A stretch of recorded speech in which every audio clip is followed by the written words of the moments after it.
let's go ahead and jump into the KUAM News Zoom room here, where our KUAM News Decision 2020 segment, we're interviewing the candidates of the Consolidated Commission on Utilities. We do have a couple incumbents in the Zoom room. We have Joey DUENAS and former Senator JUDI GUTHERTZ, who are the incumbents, and a couple new candidates, NONITO BLAS Jr. and Peter Roy Martinez joining us. Good morning, everyone.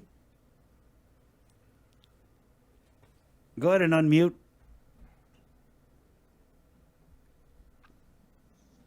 Good morning. Good morning, Nito BLAS Jr., former Senator JUDI GUTHERTZ. Good morning. Thank you for joining us. Joey DUENAS, thank you for joining us. Morning. Thank you very much. Peter Roy, thanks for joining us. Joey, you got to unmute, Joey. There you go. He brought in tech support. There you go. Yeah, I have to do my tech support. Chris, can you hear me, Chris? I can You're hear good. you. Everybody's good. Right on. Let's go ahead and jump right into it. We're going to give you guys a minute to open and address the people of Guam, and then Bree and I will have some questions. You'll have a minute to respond to those questions each, and then we'll go ahead and give you a minute to close, okay? And we will be minding the time, so we ask that you do get your answers in that 1 minute window. I know it's not a lot of time, but hopefully it'll help you guys keep it in layman's terms for us. All right, and we'll go ahead and start. Opening statement, Nito BLAS, you have 1 minute to address the people and the voters of Guam. Again, this is Nito BLAS Jr., candidate for the Consolidated Commission on Utilities. Your 1 minute, Nito, starts now. Buenas Guam. I'm a FD graduate, class of 81. I just recently retired from the Navy. I did 38 years. My background, I was a nuclear trained officer, so I have 38 years of experience in running nuclear power plants, and I think I can bring my experiences is running nuclear power plants and facilities and infrastructure to help our community. Thank you. Okay. We'll go ahead and Peter Roy Martinez, CCU candidate. You have 1 minute to open, starting now. Wonderful. I'm also an FD alumni, class 65. I served in the U.S. Air Force, retired in the U.S. Army Reserve after 31 years of service. Worked for various businesses on island, such as the International Business College, Pan American Airways, Pedro's Market, where we make ice, and the University of Guam, where I worked with JUDI, and lastly at AB Wampat International, where I retired after 26 years of service. Currently, I'm the chairman of Coast 360, president of St. Jude Parish Council, and at one time served 8 years on Guam Telephone Authority Board of Directors while it was under the government of Guam, and other boards and councils on the island. Thank you. And good morning, Joey. And we'll go ahead and go with the CCU member now, Joey DUENAS. You have a minute to address the audience, Joey, starting now. Good morning. Good morning, people of Guam. How are you doing this morning? My name is Joey DUENAS. Most people know me. I'm also a graduate of FD, class of 67, just a little younger than Peter Roy. And I also received a bachelor's degree in business from Chaminade University in 1971. My background, basically, when it comes to the utilities, started back in 1985, when I became a member of the Public Utilities Commission and its first chairman. I served for 9 years. It was very good service. We saw GPA move from a power pool member to becoming the provider of electric service to everybody on the island, including the Department of Defense. We established at that time the rate-making authority of based on cost of service. We established the LEAC adjustment clause, which is levelized energy adjustment clause. And we established a lifeline rate for consumers, for our ratepayers. Thank you, Joey. Thank you. Thank you. JUDI, former Senator JUDI GUTHERTZ and CCU member, you have 1 minute to open, starting now. Hey, thank you very much, Buenas Guam. Thank you for inviting us. This is the first opportunity I think we've had to address the people through a news medium like this. Well, I was raised on Guam from my infancy, and I even remember going to some dances with Peter Roy. Remember Peter Roy when we were in school? Yes. I'm a graduate of the Academy of Our Lady. I went to island schools. I started school at Weddingale Elementary School in kindergarten and went all the way through high school at the Academy of Our Lady. Went off island for college, came back with 4 degrees, including a doctoral degree in public administration and public policy.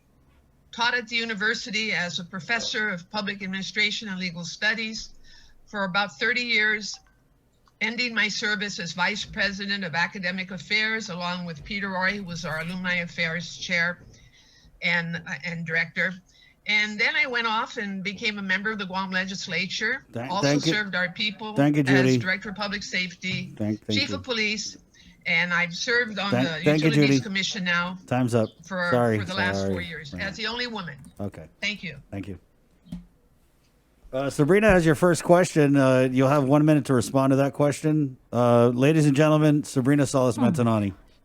Before the Guam legislature, there is a bill that would implement an amortized system development charge for agriculture and aquaculture activities. What is your position on the legislation? And we'll start with you, Nito. Yeah, anything we can do to help our farmers.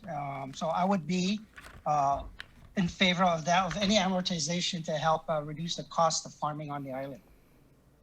Okay. Senator Guthertz?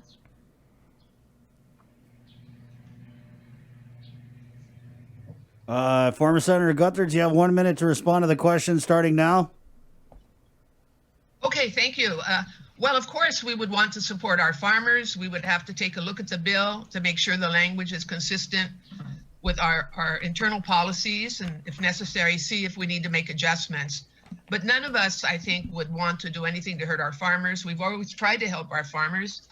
Water is not free, and it has to be paid for. But, we'll look at the necessities to accommodate our farmers at all times. Thank you. Joey? Yes, thank you. The rate setting authority really for both waterworks and the power authority rests with the PUC. And we want to work with them, not just to benefit our farmers, which we all do, but want to do, but also to benefit our ratepayers who are struggling in paying their utility bills.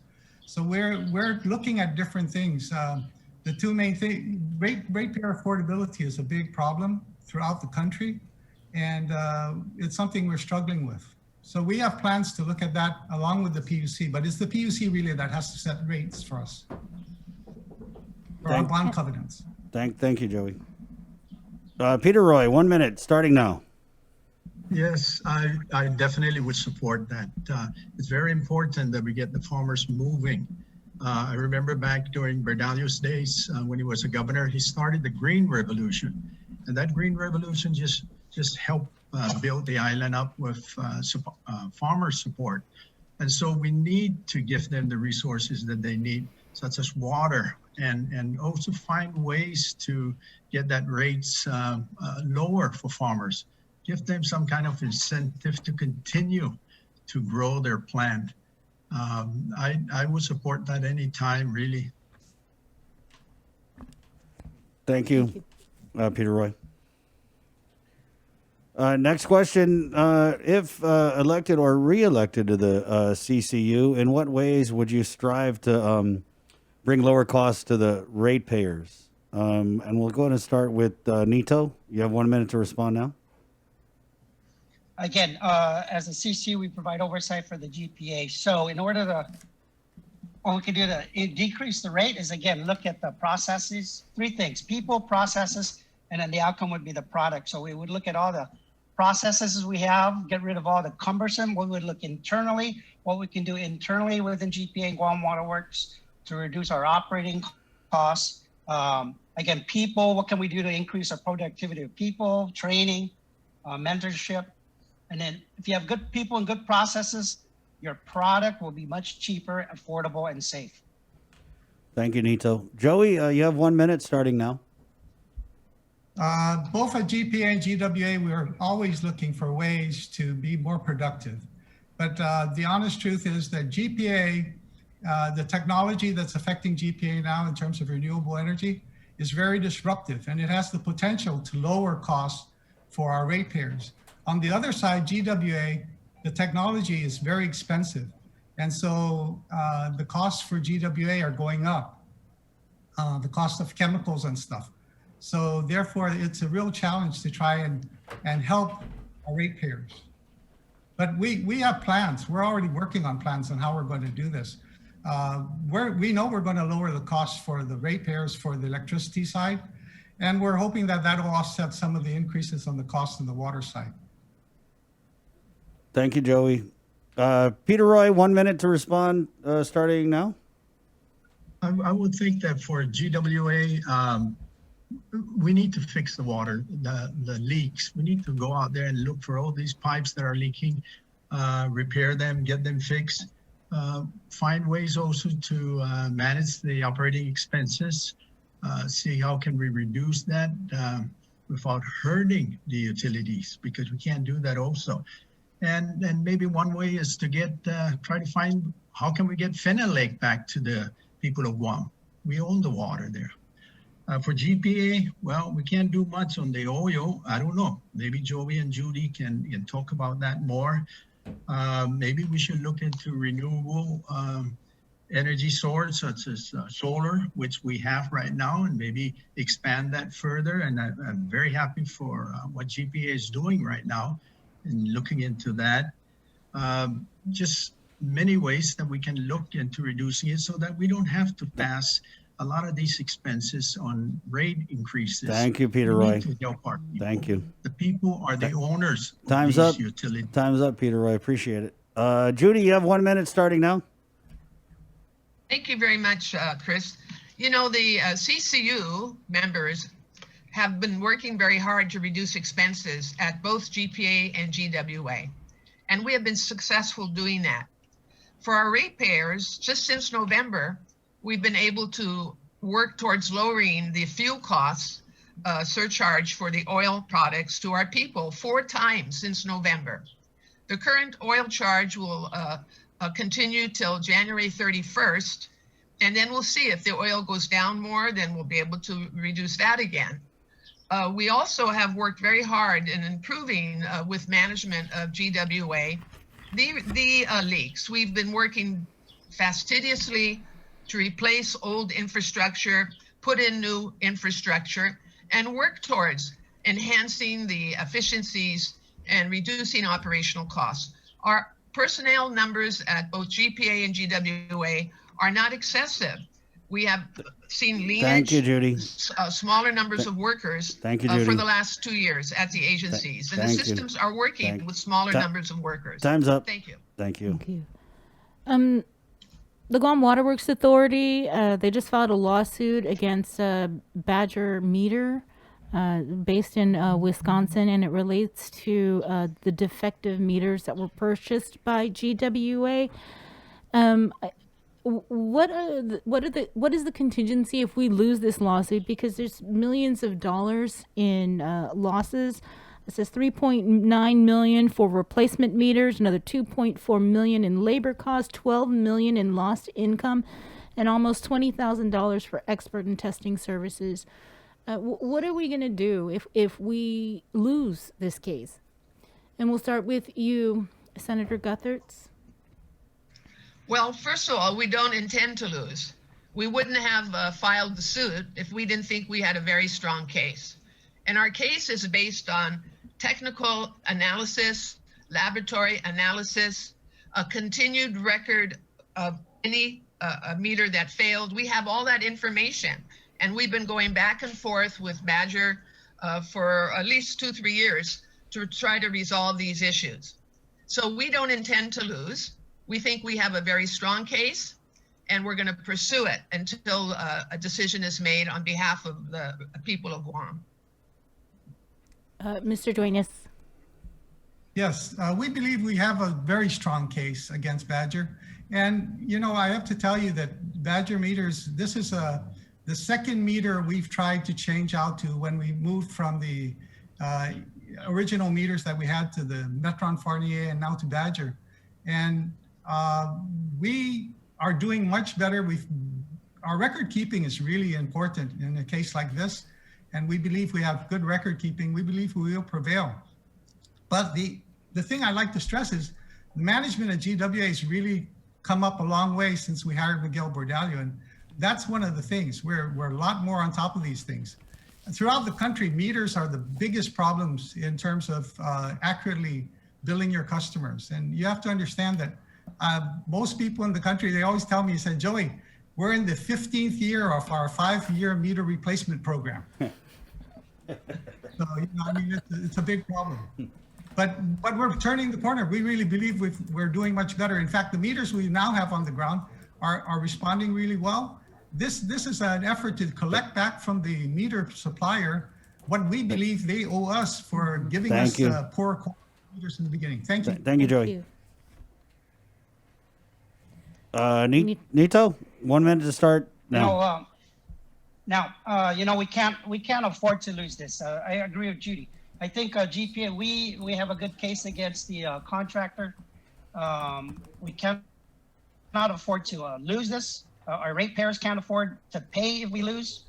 That's what will happen. The only backup plan is to start all over and suck up the costs, which we don't want to do. So we have no choice but to pursue this case aggressively until we win. There's no losing. Peter Roy? Yes, I agree with all of them, with everyone here, that we should pursue the lawsuit. We should get what is owed to us, GPA or Guam Water Works. But at the same time, as soon as we get these meters that goes out, the damage or report or anything, let's get out there right away and maybe within 24 hours, change those meters out. And let's start recovering some of the losses that we're gonna incur with damaged meters. But yes, let's continue and I pray that we're successful in this part. Thank you, Peter Roy. Next question. Would you support making solar power more of an option for GPA customers? If so, please tell us why. If not, also explain. You have 1 minute to respond, and we'll go ahead and start with Joey. Yes, thank you. I've got to tell you, rooftop solar is not a bad thing. It's especially good if you can afford to pay for the rooftop solar on your own. That way you really benefit. But my experience and everything I've learned has told me that basically utility scale solar is the best way to go. And I'll tell you why. It's all about cost. If you want to lower costs, you want to go with utility scale solar instead of rooftop solar. Rooftop solar wants to be paid at what we call the rate that we collect from our customers, which right now is around 20 cents. So they want to be paid 20 cents for every kilowatt hour they deliver. Our the plant that we have up in Ladron is 19 cents a kilowatt hour. So already lower by 1 cent. The two big 60 megawatt plants we're putting in that's already under construction is at 8 cents. And the one that's coming on that's going to allow us to put energy storage and shift power at night from renewable energy, that's at 11, 12 cents. So why would we want to charge the ratepayers of Guam 20 cents for a rooftop renewable when utility scale renewable is so much cheaper? Thank you, Joey. Thank you. Judy, you have 1 minute starting now. Thank you. I agree with Joey. It's all dependent on the engineering system that you choose to use for solar. We did our research. Our new solar projects are very good, and we're going to do more of them through public-private partnerships because that helps the economy, and it'll help reduce costs to the ratepayer.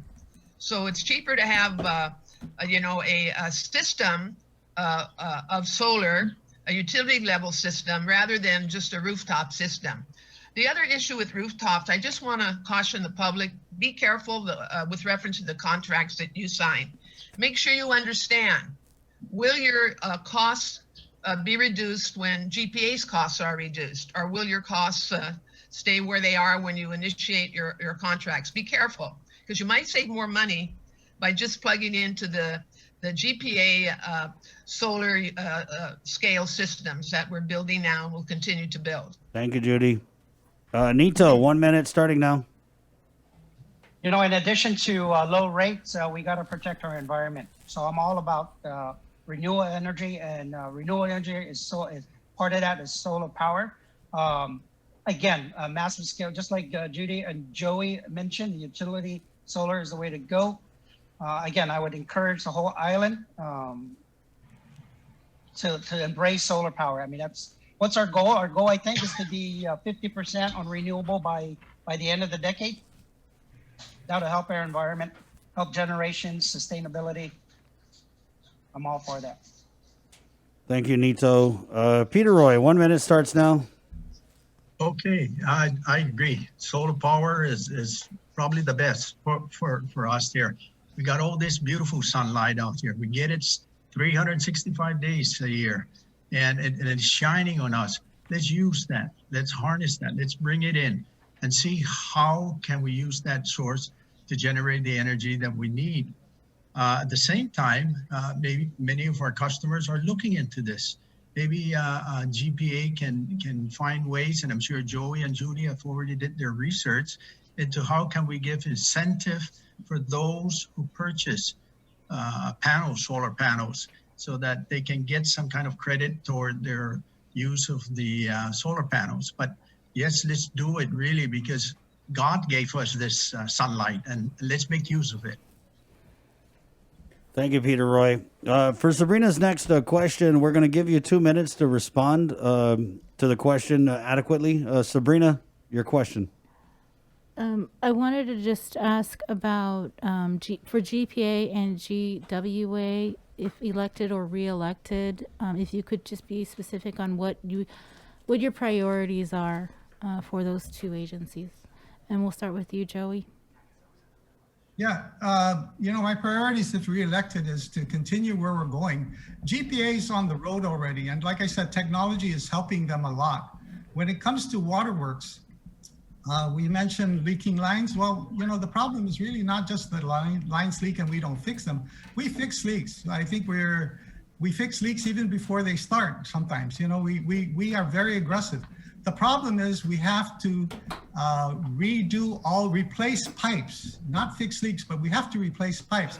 The areas in Barragata, for example, the Tota Canada Loop Road, that's a perennial problem. Casimiro Street in Mongmong, the Ta'i Road in Manila, across from the FD school.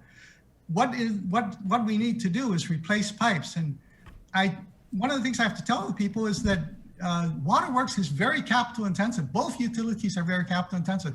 Let me give you a picture. By 2024, our plan is to put in the ground, or have ready to put in the ground, or be in the position to have money to put in the ground, over $1 billion worth of improvements. That's what we've been doing in these past 15 years, 10, 15 years. So we're going to put in $1.054 billion by 2024.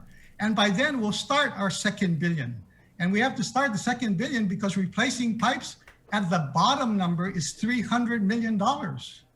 You know, we have to also do a lot of other things. The GWA is $1 billion company.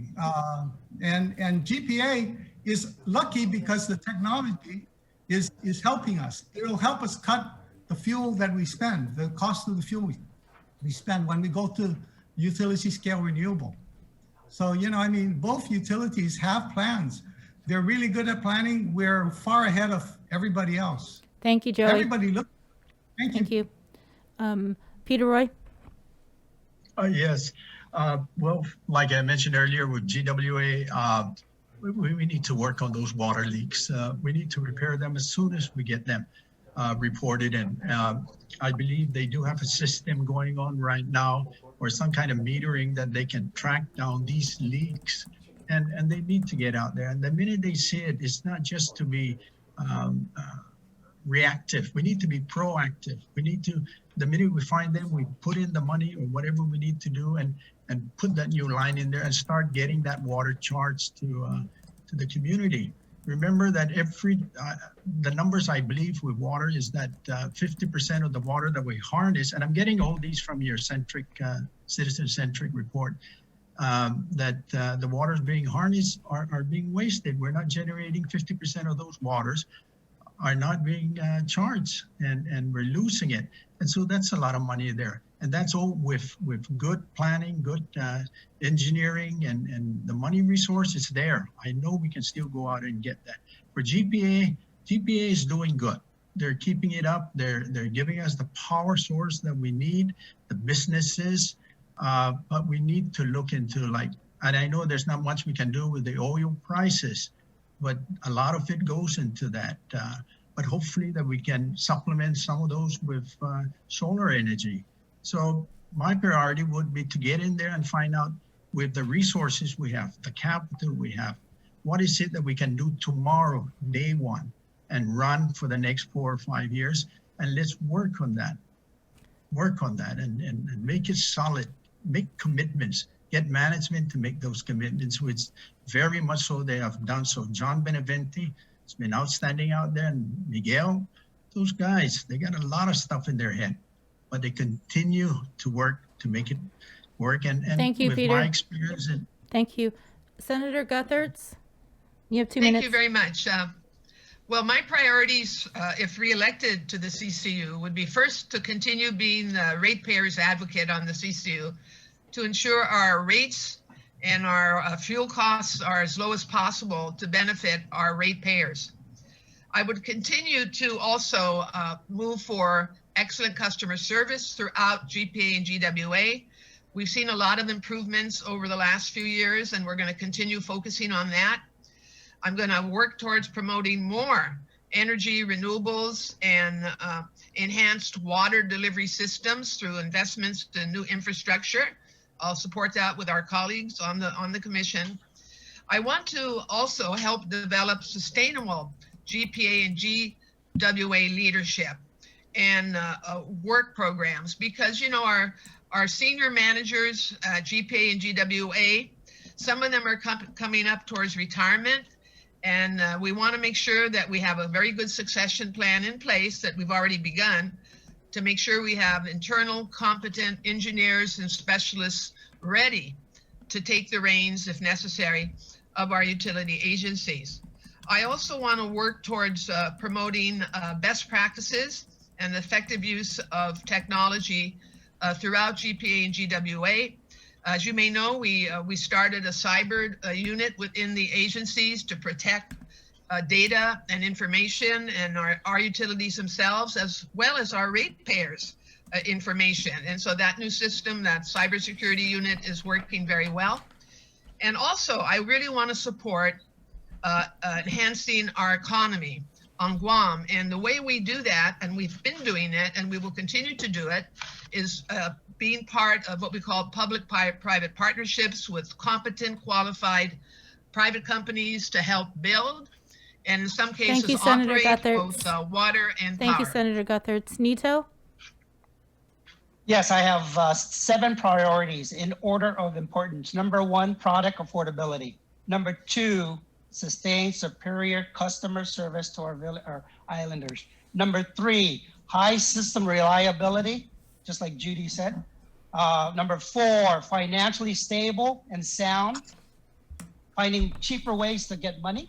Number 5, workforce development and leadership, just like Judy said. Number 6, the environment, protecting our environment, sustainability. And number 7, effective use of technology. All right, thank you. We now are going to give each of you 1 minute to close your final pitch to the voters of Guam on why they should vote for you. And we'll start with you, NONITO. Again, like I said earlier, I spent 38 years in the Navy. A lot of it is off island. When I run into veterans, they say, "Nito, what are you going to do in retirement?" I'm saying, "I'm going back home. I'm going back to the island." So a lot of our people in the mainland say, "Why are you going back to Guam? And there's nothing there. Power is always going out. There's typhoons, the weather," because Guam is my home. So as soon as I got back, so what can I do to our community? I looked to my dad, said, "Boy, whatever you choose, he'll support for the love of my island." Thanks. Thank you. Joey? Yes, utilities on Guam, both GPA and GWA, their reliability is very high. We deliver power and water at the rate of 96%. But for me, what's really important is the fact that we need to continue to provide this service, and the utilities are essential. We've talked about the essential workers on the island. They never bring up GPA and GWA because it's always on. Nobody ever says, hey, my power's not on, my water's not on. It's always on. It does go out, but very rarely and for a little bit of time. But what it is these two utilities are essential. That's why I really want to do this and continue to do it, because if you don't have power and water, you don't have an island. You won't have a hospital. You won't have an economy. They are the essential part of this island. Everything stands on top of them. And I've got to tell you, we have good managers, good workers. One of the number one jobs of the commission is basically to hire a general manager. Thank you, Joey. Thank you. Senator Guthertz. Thank you. Well, I have to tell you, working with the management and personnel at GPA and GWA is really a pleasure, because they are true professionals. And working with the commission is also a delight, because the commission is focused on data, numbers, and the needs of our ratepayers. And what's beautiful about the commission is that it's non-political. We don't have political interference in our work. And I think that's one reason why we have seen such a big turnaround at both GPA and GWA, because our leadership can work with independence, simply looking at how we can better deliver utility services to our people. So that's what attracts me to the commission. That's what I would like to continue doing, serving as the advocate for our ratepayers and keeping costs down and keeping services reliable. Thank you. Thank you. And Peter Roy. Thank you, Bree and Chris. I'm a retired from Gulf Guam service. I have 60 years of private, public, and military work experience at the management, policy, and government levels. I want to continue serving the community, and the CCU will afford me the opportunity to contribute my decades of knowledge and experience. I am concerned about the rising costs of power and water on Guam. I want to do my part to find ways to keep the costs of utilities affordable and reasonable for the people of Guam. And also, I just want to say thank you, Mr. John Benevente, Miguel Berdallo, to all your management and staff at GPA and Guam Water Works for all the time you've put in to provide us this service. Really, I love you all. And to Chris and Bree, thank you for allowing us this opportunity to say a few words. Thank you, and good luck to all of you during the general election. Right on. Good to see you, Joey, Judy, NONITO, and Peter Roy. Always good. Okay. Thank you. See you guys. Wash your hands. Bye, everybody. There's some virtual Starbucks. We do have decaf if you drink coffee now and you end up staying up till 3 a.m. Okay. Thank you very much. All right. Take Have care. a wonderful day, That's everybody. Okay, Stay Joey. See you. Wash your hands. 9:38. Quick break. Back with the Department of Public Health and Social Services. Next, here on the link, it's The Breeze, 93.9. The Christmas Pops virtual holiday shopping fair is coming on Sunday, November 29th.